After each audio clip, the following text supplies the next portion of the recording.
പഴമരക്കാട് നിറയെ പഴങ്ങളുള്ള ഒരു കാടായിരുന്നു.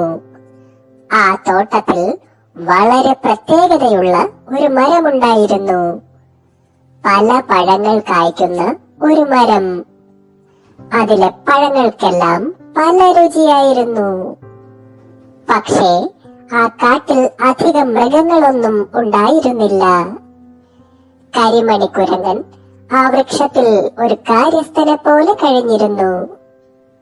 വഴിയിൽ വച്ച് ആരെയെങ്കിലും കണ്ടാൽ അവൻ ആ വൃക്ഷത്തെക്കുറിച്ച് തള്ളിമറിക്കുമായിരുന്നു. അത് പിന്നെ ആ മരത്തിന് മാന്ത്രിക ശക്തിയുണ്ട്. ആ മരം ഇടയ്ക്ക് പറന്ന് ആകാശത്ത് പോയിട്ട് തിരികെ വരും. സത്യമായിട്ടും ആ മരത്തിന് പറക്കാൻ കഴിവുണ്ട്. ഒരു ദിവസം അവൻ ഉച്ചമയക്കത്തിൽ ആയിരുന്നു.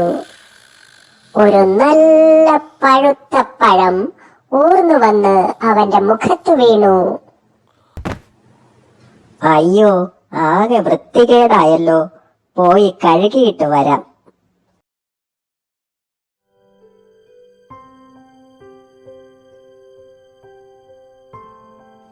ആമച്ചാരെ, താങ്കൾ എങ്ങോട്ടാ പോകുന്നേ? കുറെ നാളായല്ലോ കണ്ടിട്ട്.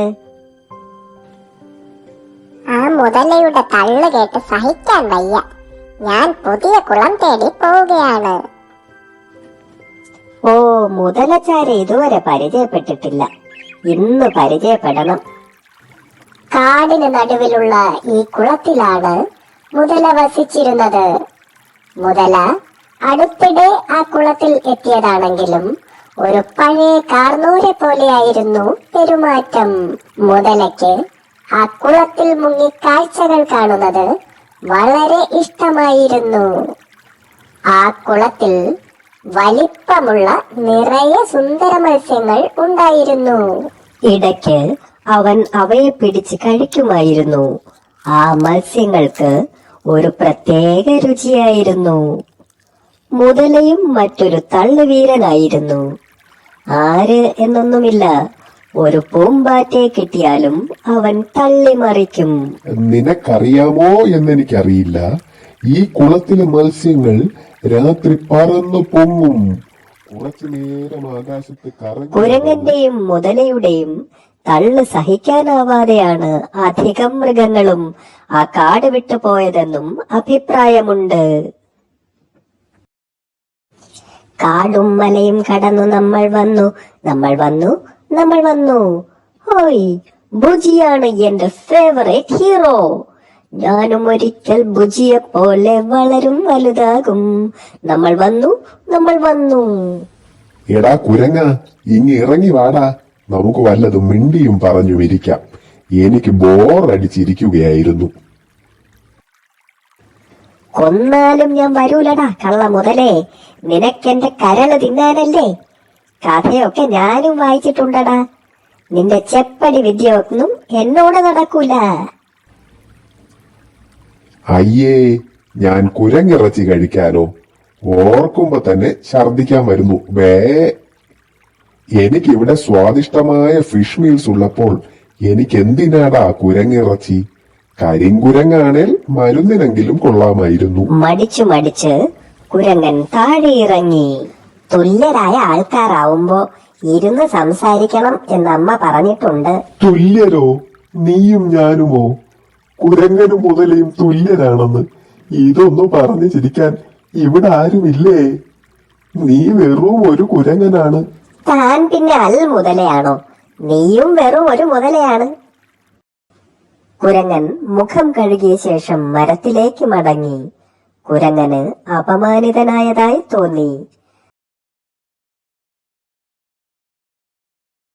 അവൻ മരത്തണലിലിരുന്ന് മുതലെ കളിയാക്കാൻ ഒരു വഴി ആലോചിച്ചു കൊണ്ടിരുന്നു.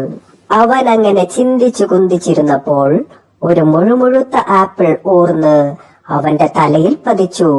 ഐസക് ന്യൂട്ടനെ പോലെ ബോധോദയം ഉണ്ടായില്ല എന്ന് മാത്രമല്ല, കുരങ്ങന്റെ ഉള്ള ബോധവും പോയി. ബോധം വന്നപ്പോൾ അവൻ പഴയതെല്ലാം മറന്ന് മുതലയെ കാണാൻ പുറപ്പെട്ടു. ഈ സമയം മുതലയും കുരങ്ങനൊരു പണി കൊടുക്കണം എന്നാലോചിച്ച് തല പുകയ്ക്കുകയായിരുന്നു. ആലോചിച്ചിരുന്നിരുന്ന് മുതല ഉറങ്ങി വെള്ളത്തിലേക്ക് വീണു. ആർക്കമിഡീസിനെ പോലെ അവന് ബുദ്ധി ഉദിച്ചില്ല. ഓർക്കാപ്പുറത്തുള്ള വീഴ്ചയിൽ അവന്റെ ഉള്ളബോധം പോയി. ബോധം വരുമ്പോൾ അവൻ ഒരു മീനും കടിച്ചു പിടിച്ച് കരയിൽ കിടക്കുന്നുണ്ടായിരുന്നു. അവൻ കുരങ്ങനോടുള്ള ദേഷ്യം മറന്നുപോയി. കാടും മലയും കടന്നു ഞാൻ വന്നു, ഞാൻ വന്നു, ഞാൻ വന്നു. നിങ്ങൾ എങ്ങോട്ടാ പോകുന്നേ? മുതലയെ കാണാൻ പോകുന്നു. ഹേ മുതലച്ചാരെ, ഈ പഴമൊന്ന് കഴിച്ചു നോക്ക്. പഴം തിന്നതും മുതലയ്ക്ക് സ്വർഗത്തിൽ പറന്നു നടക്കുന്നത് പോലെ അനുഭവപ്പെട്ടു.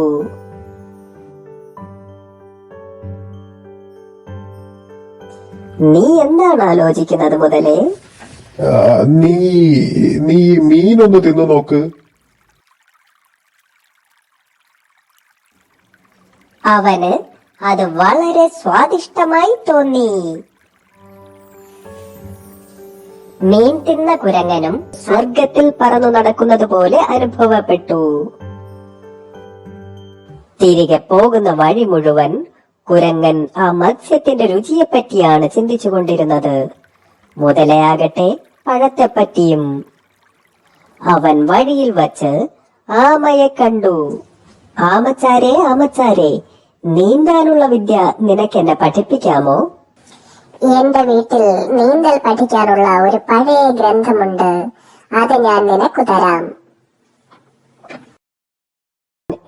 ആമ ആ ഗ്രന്ഥത്തിന്റെ പ്രത്യേകതകളൊക്കെ വർണ്ണിച്ച ശേഷം അവൻ അത് നൽകി. കരക്കിരുന്ന് നീന്തൽ പഠിക്കാം. കരിമണിക്കുരങ്ങൻ ഊണും ഉറക്കവും ഉപേക്ഷിച്ച് ആ പുസ്തകം പഠിച്ചു. മുതലച്ചാർ അണ്ണാനെ കണ്ട് ചോദിച്ചു, അണ്ണാനെ, അണ്ണാനെ, നിനക്കെന്നെ മരം കയറ്റം പഠിപ്പിക്കാമോ? എന്റെ വീട്ടിൽ മരം കയറ്റം പഠിക്കാനുള്ള ഒരു പഴയ ഗ്രന്ഥമുണ്ട്. മരം കയറാൻ 101 വഴികൾ.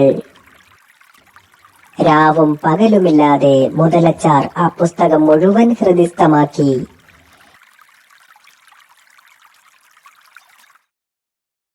മുതല കുരങ്ങന്റെ മരം തേടി പുറപ്പെട്ടു. അവൻ ദാഹവും ക്ഷീണവും ഒന്നും വകവയ്ക്കാതെ നടന്നുകൊണ്ടേയിരുന്നു.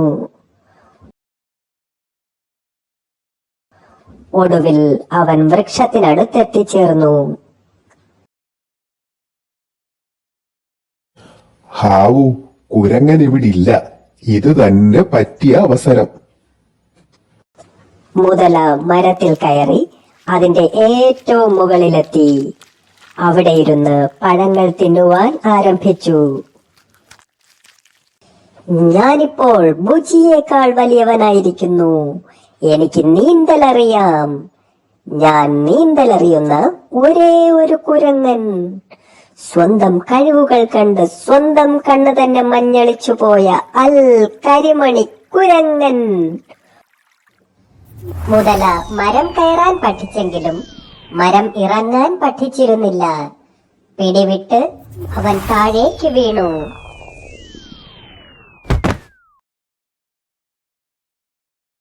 അവന് നരകത്തിലേക്ക് വീണതുപോലെ തോന്നി.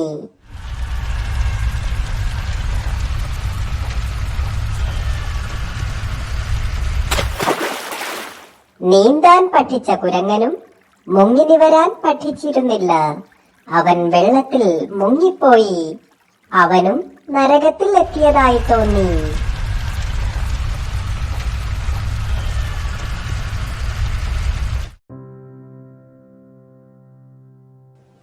പിന്നീട് കുരങ്ങൻ ഉള്ളതുകൊണ്ട് സന്തോഷത്തോടെ ജീവിച്ചു.